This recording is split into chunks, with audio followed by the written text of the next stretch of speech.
اعوذ باللہ من الشیطان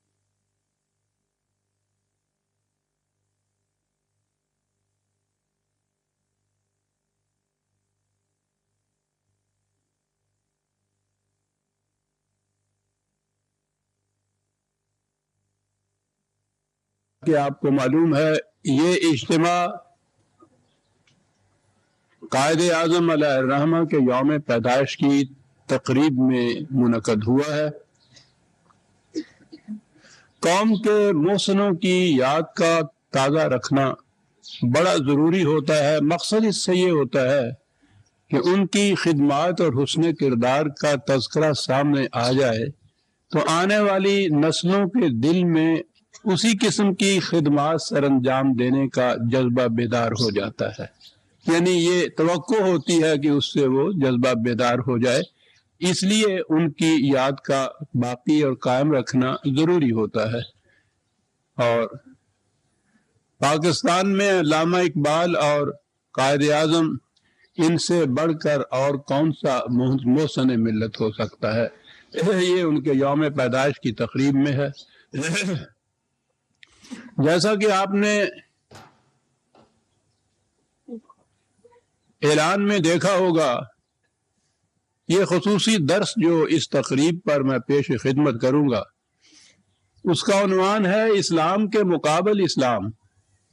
یہ بڑا انوکھا سا موضوع نظر آئے گا آپ کو، اس کے معنی کیا ہیں، لیکن جب آپ اس کی وضاحت میں جائیں گے تو نظر آئے گا کہ ان چار لفظوں کے اندر نہ صرف تحریک پاکستان کی تاریخ مضمر ہے، بلکہ اس کے بعد اس 35 سال میں جو کچھ پاکستان میں ہوا ہے اور ہو رہا ہے وہ بھی اس کے اندر آ جاتا ہے۔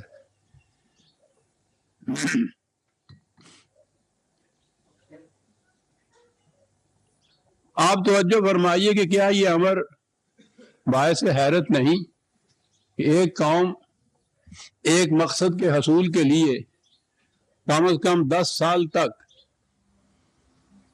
سر توڑ کوشش کرے، دنیا بھر کی مخالفت مول لے، اپنی سعی و کاوش سے چومکھی لڑائی لڑے، اس تگ و تاز کے بعد وہ مقصد حاصل ہو اور اس کے بعد بیٹھ کے یہ سوچنے لگے کہ ہم نے اس چیز کا مطالبہ کیوں کیا تھا، ہم نے یہ مقصد مانگا کیوں تھا۔ یہ تعجب انگیز تاریخ کسی اور قوم کی نہیں، خود ہماری قوم کی ہے۔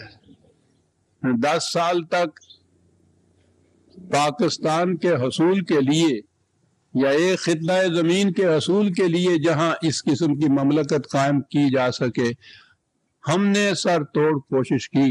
اتنی بڑی قربانیوں کے بعد جب یہ حاصل ہوا تو یہاں آتے ہی یہ سوال سامنے آیا یا ایک دوسرے سے ہم پوچھنے لگے کہ ہم نے پاکستان مانگا کیوں تھا۔ پھر باندھ باندھ کی بولیاں بولی جانے لگی، جتنے منہ اتنی باتیں۔ کثرت تو اس طرح گئی ہی کہ صاحب یہ ہندوؤں کی تنگ نظری تھی جس سے مجبور ہو کر ہم نے علیحدگی کا فیصلہ کیا۔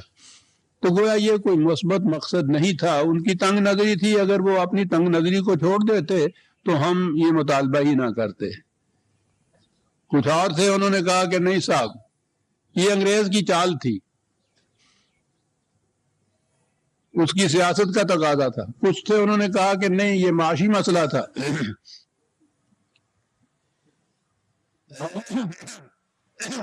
معاف رکھیے گا، موسم کا اثر ہے۔ اور یہ 35 سال سے یہ بحث چلی جا رہی ہے،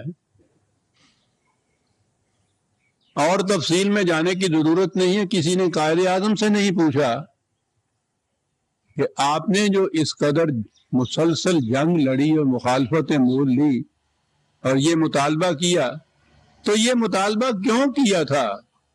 میں اس کی لمبی چوڑی تفصیل میں نہیں جانا چاہتا، میں بہت کچھ لکھ چکا ہوں اس معاملے میں، لیکن اس کی وضاحت تو انہوں نے 1944 میں علی گڑھ یونیورسٹی کے ایک اجتماع میں ان الفاظ میں کی تھی فرمایا تھا کہ آپ نے غور فرمایا کہ پاکستان کے مطالبہ کا جذبہ محرکہ کیا تھا؟ مسلمانوں کے لیے ایک جداگانہ مملکت کی وجہ جواز کیا تھی؟ تقسیم ہند کے مطالبہ کی ضرورت کیوں پیش آئی؟ اس کے بعد انہوں نے ان سوالات کا خود ہی جواب دیا کہ اس کی وجہ نہ ہندوؤں کی تنگ نظری ہے، نہ انگریز کی چال، یہ اسلام کا بنیادی مطالبہ ہے۔ اس کے بعد یہ پوچھنے کی ضرورت باقی رہتی ہے کہ ہم نے پاکستان کیوں مانگا تھا؟ لیکن آپ دیکھیں گے کہ اس کے جواب میں ہر قسم کی باتیں تو بتائی جائیں گی۔ یہ قائد اعظم کے یہ الفاظ یہی نہیں ہیں، بلکہ ان کی تو 10 سالہ تقاریر میں بیشتر مقامات پر اس کی تشریح کی گئی تھی کہ اس کا مقصد ہی ایک قرآنی مملکت کا قیام تھا۔ یہ کوئی نہیں سامنے لاتا۔ تو بہرحال انہوں نے پہلے دن سے یہ کہا اور آخری دن تک یہ کہتے چلے گئے ہیں کہ اس کا مقصد اسلام کا مطالبہ ہے۔ اب یہاں سے ایک بڑا اہم سوال پیدا ہوتا ہے کہ جب یہ اسلام کا مطالبہ تھا تو سب سے بڑی مخالفت وہاں مسلمان علماء کی طرف سے ہوئی تھی، تو وہ تو بہرحال مدعی اسی کے تھے کہ وہ اسلام کے علمبردار ہیں، اقامت دین کے مدعی ہیں۔ تو جب ان کا بھی مطالبہ اسلام کا تھا اور وہ اسلام کے مدعی اور دعویٰ دار تھے، تو انہی کی طرف سے سب سے زیادہ مخالفت کیوں ہوئی؟ یہ باتیں قوم کے سامنے نہیں آنے دی گئی۔ اسلام تو ایک لفظ ہے، پہلے تو یہ سمجھنا ہوگا نا کہ اسلام ہے کیا، متعین طور پر اس کے معنی کیا ہیں، تو پھر یہ بات سمجھ میں آئے گی کہ یہ جو چاہتے تھے کہ اسلام کے لیے ایک مملکت کا قیام، اور وہ جو مخالفت کرتے تھے اسلام کے مدعی، ان میں فرق کیا تھا؟ اسلام ایک وہ نظام حیات ہے جسے اللہ تعالیٰ نے وحی کے ذریعے نبی اکرم صلی اللہ علیہ وسلم کو عطا فرمایا، اور حضور نے اسے عملاً متشکل کر کے دکھا دیا۔ نظام حیات جو خدا کی وحی پر مبنی تھا اور جسے حضور نے متشکل کیا، یہ جو نظام تھا یہ تھا الدین، یہ تھا الاسلام۔ عام اصطلاح میں اسے صدر اول کا اسلام کہتے ہیں، حالانکہ اسلام کے لیے اس طرح کی تفریق کی ضرورت نہیں تھی۔ ضرورت اس لیے پیش آئی کہ تھوڑے ہی عرصے کے بعد یہ نظام نگاہوں سے اوجھل ہو گیا یا ختم ہو گیا، اور اس کی جگہ ملوکیت آ گئی، بادشاہت آ گئی۔ اس ملوکیت نے بھی ایک اسلام وضع کیا، یعنی ملوکیت کے دور میں ہمارے ہاں ایک اور اسلام وضع ہوا، اور یہ تو ظاہر بات ہے کہ یہ بات مذہب کی تھی، اسلام کی تھی، تو یہ چیز مذہبی پیشوائیت ہی نے وضع کی تھی۔ تو یوں کہیے کہ ملوکیت کے زمانے میں، ملوکیت کے دور میں ایک اسلام وضع کرایا گیا اور انہوں نے اسے وضع کیا۔ وہ جو صدر اول کا اسلام تھا اس کی بنیادی خصوصیات یہ تھی کہ اس میں کسی انسان کو حق حکومت حاصل نہیں تھا۔ حکومت کا حق صرف خدا کو حاصل تھا، جس کا عملی ذریعہ اس کی کتاب یعنی قرآن مجید کی حکمرانی تھی۔ اس نظام میں مذہبی پیشوائیت کا وجود ہی نہیں تھا۔ اس دور کی تاریخ میں جیسی بھی ہمارے سامنے، اس میں اور سب کچھ ملے گا، مذہبی پیشوائیت کا وجود، پریسٹ ہوڈ کا وجود نہیں آپ کو ملے گا۔ اس میں سرمایہ داری کا وجود نہیں آپ کو ملے گا۔ اس میں طبقات کی تفریق آپ کو نہیں ملے گی۔ یہ تھی وہ مساوات، اس میں تذلیل انسانیت کا تصور تک کہیں نہیں ہوگا۔ یہ تھا وہ اسلام جو صدر اول کا اسلام جسے میں نے کہہ کر پکارا ہے، اور ملوکیت کے دور کا جو اسلام ہے اس میں یہ سب چیزیں آ گئیں۔ وہ جو تھا کہ کسی انسان کو حق حکومت حاصل نہیں، ملوکیت تو ہے ہی انسان کی حکومت کا نام، وہ کسی شکل میں ہو، وہ دور اول کے سلاطین یا بادشاہوں یا شہنشاہوں کی حکومت ہو، یا اس کے بعد ڈکٹیٹرز جو ہیں ان کی حکومت ہو، مغرب کی جمہوریت کی حکومت ہو، یہ ساری انسانوں کی حکومت ہوتی ہے۔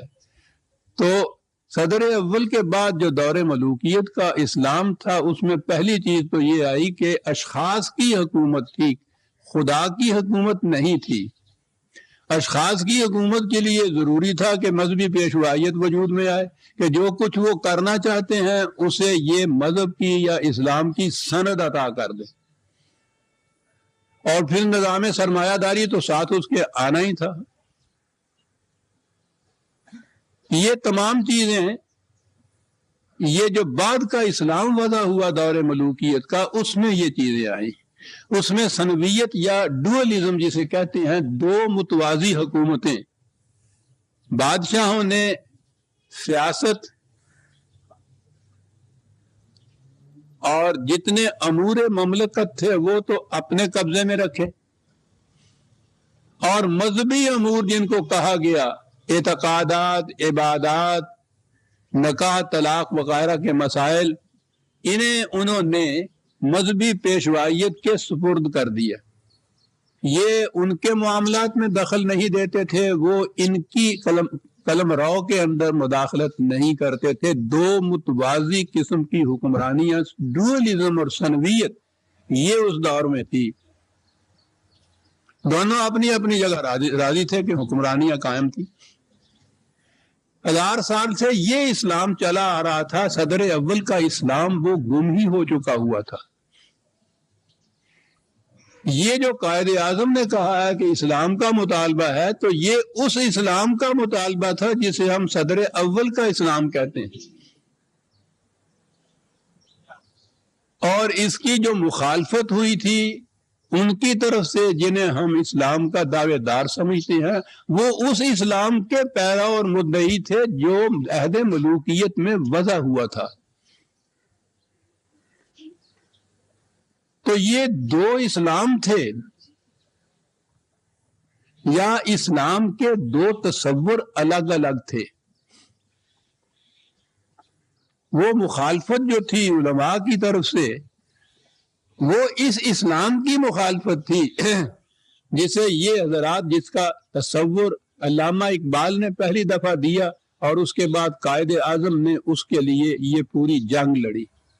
یہ اپنے اس اسلام کو، مذہبی پیشوائیت یا علماء اس اسلام کو قائم رکھنا چاہتے تھے جو 1000 سال سے چلا آ رہا تھا، جو دور ملوکیت کا وضع کردہ تھا۔